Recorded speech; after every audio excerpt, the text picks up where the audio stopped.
एक बार फिर आपके सामने एक नई प्रेजेंटेशन लेके हाजिर है और आज का टॉपिक भी इंतहाई इंटरेस्टिंग एंड इन्फॉर्मेटिव। ये मेरे सीएसएस और कॉम्पिटिटिव एग्जामिनेशन के स्टूडेंट्स के भी काम आएगा और उसके साथ साथ अगर एक आम आदमी भी इस हवाले से जानना चाहता है तो उसके लिए बहुत ही इन्फॉर्मेटिव प्रेजेंटेशन होगी। फॉरेन पॉलिसी ऑफ पाकिस्तान और उसके डिटर्मिनेंट्स हम देखेंगे। साथ में हम पूरी फॉरेन पॉलिसी को भी देखेंगे कि एक फॉरेन पॉलिसी किसी भी कंट्री के लिए कितनी अहमियत के हामिल है। पाकिस्तान को हमने एक इशू बनाया कि पाकिस्तान को हम फोकस करके चलेंगे, लेकिन जनरली भी आपको समझ आएगा कि एक फॉरेन पॉलिसी की क्या रिक्वायरमेंट्स होती है और क्या ज़रूरत होती है। यहाँ पे लफ्ज़ डिटर्मिनेंट आपको नज़र आ रहा है। ये डिटर्मिनेंट का लफ्ज़ दरअसल बेसिकली आपको बताता है कि क्या ज़रूरत है। ठीक है जी। लफ्ज़ ये कहाँ से आया ये भी देख लेते हैं। मैं Mohammed Naufal Safan, belongs to Naufal's academy. अगर आपको मेरा वीडियो पसंद आ रहा है तो प्लीज़ लाइक, सब्सक्राइब और शेयर ज़रूर कीजिएगा। ठीक है जी, आगे चलते हैं। मैं बता रहा था कि ये डिटर्मिनेंट का लफ्ज़ कहाँ से आया। तो सीएसएस का आईआर का पेपर था, साल था 2021, और उसके अंदर पेपर 1 के अंदर आईआर के पूछा गया कि identify and discuss determinants of Pakistan foreign policy. छोटा सा सवाल है लेकिन बहुत कुछ समेटे हुए अपने अंदर। तो देखते हैं कि इसका क्या आंसर होता है। कहते हैं in which document foreign policy is written. अब देखिए, फॉरेन पॉलिसी के हवाले से मैं पहले ही आपको ये बता दूं कि फॉरेन पॉलिसी कोई रिटन मैन्युस्क्रिप्ट नहीं होता, यानी कि कोई रिटन डॉक्यूमेंट नहीं होता। या आप ये कहें कि अगर पाकिस्तान की बात हो रही है या इंडिया की बात हो रही है, एज सच किसी भी कंट्री की बात हो रही है, मोस्टली ये रिटन डॉक्यूमेंट नहीं होता। पाकिस्तान के केस में तो कतई रिटन डॉक्यूमेंट नहीं होता है। तो फिर होता क्या है ये बेसिकली ये एक ऐसी पॉलिसी होती है जो कि वक्तन फ़वक्तन बदलती रहती है, टाइम टू टाइम चेंज होती है। और इसके अंदर दो चीज़ें असरअंदाज होती हैं। एक इसका एक्सटर्नल इन्वायरमेंट और एक इंटरनल इन्वायरमेंट, यानी कि किसी भी कंट्री के अंदरूनी मसाइल और बैरूनी मसाइल, एक्सटर्नल मसाइल, एक्सटर्नल प्रॉब्लम्स और इंटरनल प्रॉब्लम्स जो हैं, ये मिल के तय करती हैं कि एक कंट्री किस तरह से बिहेव करेगा दुनिया के सामने। ठीक है जी। और ये रिटन नहीं होता, कोई रिटन स्टैंडर्ड नहीं होता है कि हम इसी तरीके से चलेंगे और ऐसे नहीं चलेंगे। ये वक्त की ज़रूरतों के तहत चेंज होता है। ये कहीं पे भी रिटन स्टेटमेंट नहीं होता है। ठीक है जी। What is the importance of foreign policy. Foreign policy की इंपॉर्टेंस क्या है? तो जाहिर सा तो फॉरेन पॉलिसी की इंपॉर्टेंस ये है कि foreign policy of a country provides prosperity and guarantees safeguard. तो वो जाहिर सी बात है कि इसलिए बनाई जाती है कि उस मुल्क के लोग खुशहाल हों, तरक्की करें, और साथ में वो मुल्क जो है वो बहिफाजत रहे, सेफ रहे। ठीक है जी।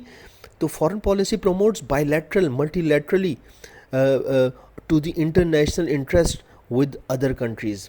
ये जाहिर सी बात है कि इंटरनेशनल इंटरेस्ट जो होते हैं, नेशनल इंटरेस्ट जो होते हैं, उनको बायलैटरली और मल्टीलैटरली प्रोमोट करती है विद अदर कंट्रीज़। यानी कि आप यूँ इसको आसान लफ्ज़ों में समझ लीजिए कि हर मुल्क के कुछ नेशनल इंटरेस्ट होते हैं। नेशनल इंटरेस्ट एज सच एक अलग टॉपिक है जिसको कि हम अलग से भी देख लेंगे किसी और प्रेजेंटेशन के अंदर। मैं यहाँ आसान लफ्ज़ों में बता दूँ कि कौमी मफाद उर्दू में कहते हैं, और आसान उर्दू के अंदर आप ये कह सकते हैं कि आपके क्या इंटरेस्ट है जिससे कि आपकी कौम की जो है वो हमेशा से भलाई हो। तो वो नेशनल इंटरेस्ट आम तौर पे कौन से होते हैं? जाहिर सी बात है वो सिक्योरिटी के इंटरेस्ट होते हैं और साथ में प्रॉस्पेरिटी के इंटरेस्ट होते हैं। और इसके लिए वो मुल्क कुछ भी करता है, वो इसके लिए जो आप जानते हैं इंटरनेशनल रिलेशंस के अंदर ये बात पता है आपको कि उसके लिए वो परसुएशन ऑफ पावर करता है। आजकल जो मॉडर्न रियलिज्म की थ्योरी है उसके तहत वो परसुएशन ऑफ पावर करता है, यानी कि वो ताकत का हुसूल करता है, ताकत को हासिल करता है, और इस तरीके से वो अपने नेशनल इंटरेस्ट को अचीव करता है। अब ताकत का हुसूल जो है ये एक और लंबी कहानी है कि ताकत का हुसूल किस तरह से करता है।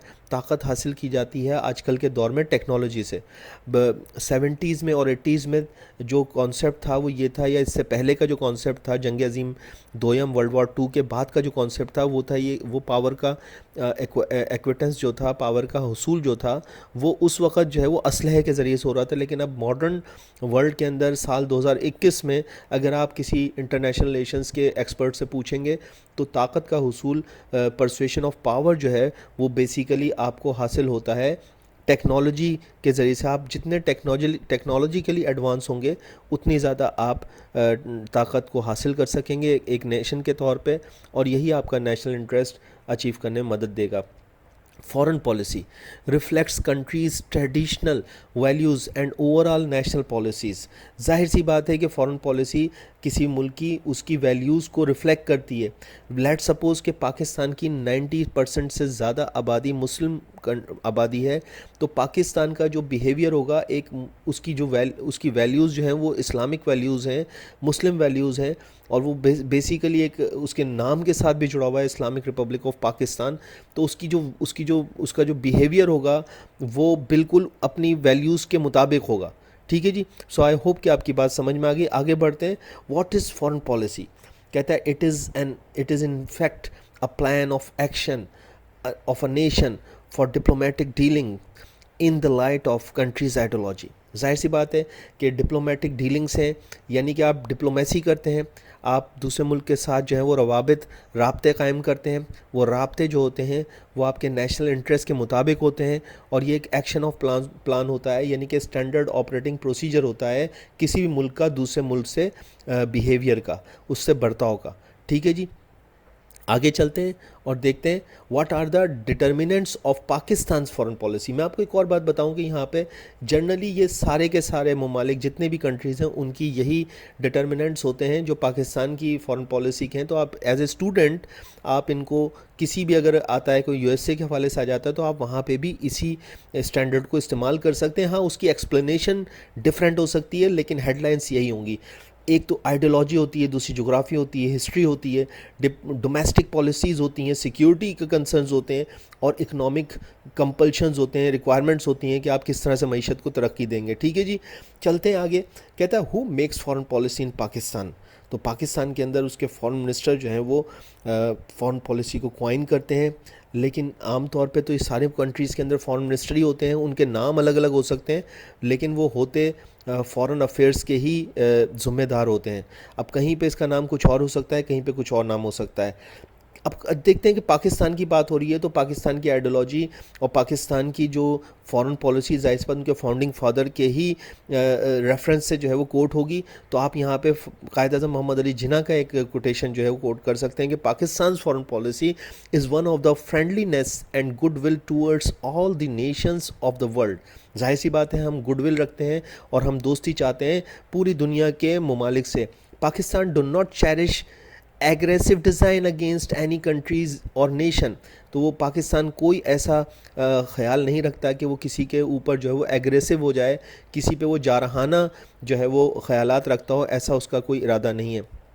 Pakistan believes in the principle of honesty and fair play in national interest and international dealing.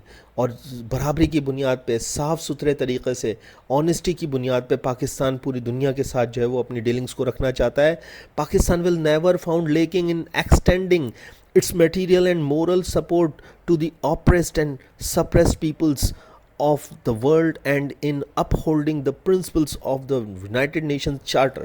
तो आप यह देख सकते हैं कि आप कायद अज़म मोहम्मद अली जिन्ना बहुत ज़्यादा जो है वो क्लियर थे कि वो यूनाइटेड नेशंस के चार्टर को पाकिस्तान जो है वो फुली जो है वो फॉलो करेगा, और इसके साथ साथ कहीं पे भी किसी गैर अखलाकी और गैर उसूली सरगर्मियों के अंदर पाकिस्तान क़तन इन्वॉल्व नहीं होगा. तो आगे चलते हैं. अब यहाँ पे वन बाय वन देख लेते हैं कि क्या क्या है. ये जो 6 मैंने आपको बताई थी, तो पहला आइडियोलॉजी है. जाहिर सी बात है पाकिस्तान टू नेशन थ्योरी की बेस पे क्रिएट हुआ. ये एक मुस्लिम सेपरेट नेशन है, तो उसकी जो ये आइडियोलॉजी है, उसकी जो फॉरेन पॉलिसी उसके अंदर ज़रूर रिफ्लेक्ट करेगी. और law making will always in the light of Quran and सुन्ना. तो कोई भी ऐसी लॉ मेकिंग नहीं होगी जो कि कुरान और सुन्ना के ख़िलाफ़ हो. लेट सपोज़ के पाकिस्तान के अंदर कभी भी कोई ऐसा कानून नहीं बन सकता जो कि कुरान के जो के कॉन्ट्रडिक्टरी हो कुरान से या सुन्ना से. ठीक है जी. तो इसी बुनियाद पे उसकी फॉरेन पॉलिसी के भी पहले उसूल इसी बुनियाद पे तय होंगे. दूसरा उसका जोग्राफ़ी. जाहिर सी बात है नेपोलियन बोनापार्ट ने एक दफ़ा कहा था कि the foreign policy of a country is determined bye it's geography. तो आप देख सकते हैं ये कितनी इंपॉर्टेंट बात है. Nobody can change its neighbours. So in Pakistan sole consideration has been on safeguarding and preserving countries independence and territorial integrity. तो जाहिर सी बात है कोई भी मुल्क अपने पड़ोसियों को नहीं बदल सकता, तो उसको अपने पड़ोसियों के साथ रवाबित रखते हुए ही, राब्ते रखते हुए ही अपने फॉरेन पॉलिसी को क्वाइन करना पड़ेगा. अनफॉर्चुनेटली पाकिस्तान के ईस्ट के अंदर जो है वो इंडिया है, जो कि सब जानते हैं कि पाकिस्तान से उसके कभी भी अच्छे ताल्लुकात नहीं रहे। उसका एक पूरा का पूरा जो विंग था ईस्ट पाकिस्तान जिसको हम कहते हैं, उसको पाकिस्तान से जुदा करने में क्लियर खुला हाथ जो है वो इंडिया का था, जिस वजह से हम कभी भी इंडिया पे भरोसा नहीं कर सकते।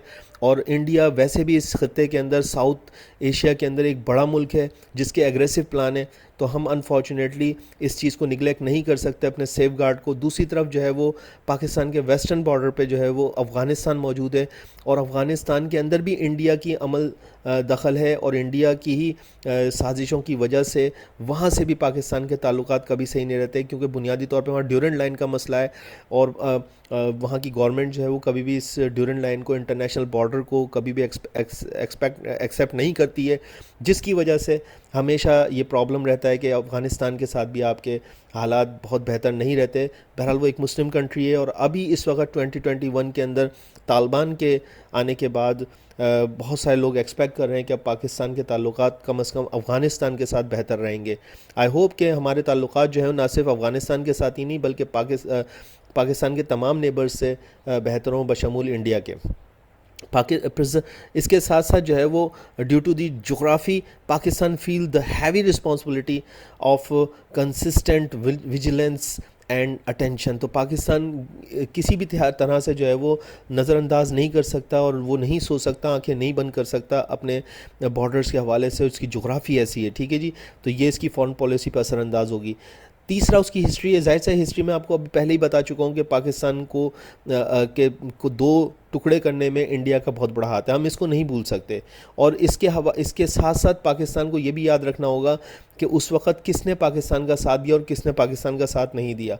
तो इस हवाले से भी हमें अपने दोस्तों और दुश्मनों को पहचानने में बहुत आसानी हो सकती है। तो उस हवाले से ही हमारी फॉरेन पॉलिसी डिज़ाइन होगी, हम हिस्ट्री को नहीं भूल सकते। और इसी तरीके से अफ़गानिस्तान का मैंने जैसे जिक्र किया कि वहाँ पे ड्यूरेंट लाइन का प्रॉब्लम है। हिस्टोरिकली जो है वो अफ़गानिस्तान ड्यूरेंट लाइन को एक्सेप्ट नहीं करता, और पाकिस्तान के कुछ हिस्से को जो है वो क्लेम करता है कि वो अफ़गानिस्तान का हिस्सा है। बहरहाल इंटरनेशनली ऐसा नहीं है, और पाकिस्तान के हवाले से इस हवाले से कोई डिस्प्यूट नहीं है इंटरनेशनली। बहरहाल हमें इस हिस्ट्री को निगलेक्ट नहीं करना। So foreign policy makers can not remain oblivious to these factors, ठीक है जी। तो ये हमारी फॉरेन पॉलिसी का तीसरा जो है वो डिटर्मिनेंट था। इसके साथ साथ फोर्थ डिटर्मिनेंट जो है वो डोमेस्टिक पॉलिसीज़ है। जाहिर सी बात है, no country has ever succeeded externally if it is weak and crippled domestically. तो आप ये कह सकते हैं कि अगर आप डोमेस्टिकली क्रिपल्ड हैं, आप डोमेस्टिकली टूटे फूट का शिकार हैं, तो आप बाहर से कैसे जो है वो बेहतर एक्सपेक्ट कर सकते हैं। तो यहाँ पे ये बात बिल्कुल क्लियर हो जाती है कि अगर आपका अंदरूनी मामला सही नहीं है तो आपके बैरूनी मामला कभी सही नहीं हो सकते। तो आपको सबसे पहले अपने अंदरूनी मामला को देखना होगा, आपके अंदर के मुल्क के अंदर क्या सिचुएशन है, और वो मुल्क के अंदर की सिचुएशन आपकी फॉरेन पॉलिसी के ऊपर रिफ्लेक्ट करती है। तो इस चीज़ को हम जो है वो डिनाई नहीं कर सकते। फिफ्थ जो है वो सिक्योरिटी है। Internal and external security is the most important factor in Pakistan foreign policy. जाहिर सी बात है कि आप पाकिस्तान की जो जोग्राफ़ी है, जैसे कि पहले भी जिक्र हो चुका है, उस हवाले से पाकिस्तान को अपनी फॉरेन पॉलिसी को क्वाइन करना पड़ता है। और फिर पाकिस्तान पिछले 20 सालों से जो है वो एक दहशतगर्दी का शिकार मुल्क है। टेररिज्म उसके अपने कंट्री के अंदर है। आपने देखा किस तरह से ज़रबे अज़्ब एक मिनी जो है वॉर पाकिस्तान के अंदर लड़ी गई, जिसमें कई पाकिस्तानी सोल्जर्स और पाकिस्तानी अवाम, तो बहुत सारे हज़ारों की तादाद में पाकिस्तानी लोग जो हैं वो इसमें मारे गए। और हम इस चीज़ को निगलेक्ट नहीं कर सकते, और इसमें हमें देखना पड़ेगा कि कौन लोग इन्वॉल्व हैं, और उसी हवाले से फिर हमारी जो है वो फॉरेन पॉलिसी के ऊपर रिफ्लेक्शन आता है। So it is suppose to secure and protect its all vital interest at all cost, ठीक है जी। तो अब इसके बाद देख लेते हैं कि हमारा छठा डिटर्मिनेंट क्या है। तो छठा डिटर्मिनेंट जो है वो हमारा इकोनॉमिक प्रेशर है। जाहिर सी बात है, कोई भी मुल्क आज मॉडर्न दौर के अंदर अगर आप अपने नेशनल इंटरेस्ट को अचीव करना चाहते हैं तो आपको टेक्नोलॉजिकली एडवांस होना पड़ेगा, आपको इकोनॉमिकली एडवांस होना पड़ेगा। तो the main aim of Pakistan foreign policy is to be boost economic trade. जाहिर सी बात है, इसके लिए पाकिस्तान सब कुछ करेगा, जहाँ पे उसको थोड़ा बहुत कंप्रोमाइज़ करना पड़ेगा, कंप्रोमाइज़ भी करेगा, और पाकिस्तान किसी सूरत के अंदर अपनी इकोनॉमिक एक्टिविटीज़ को बूस्ट करने की कोशिश करेगा।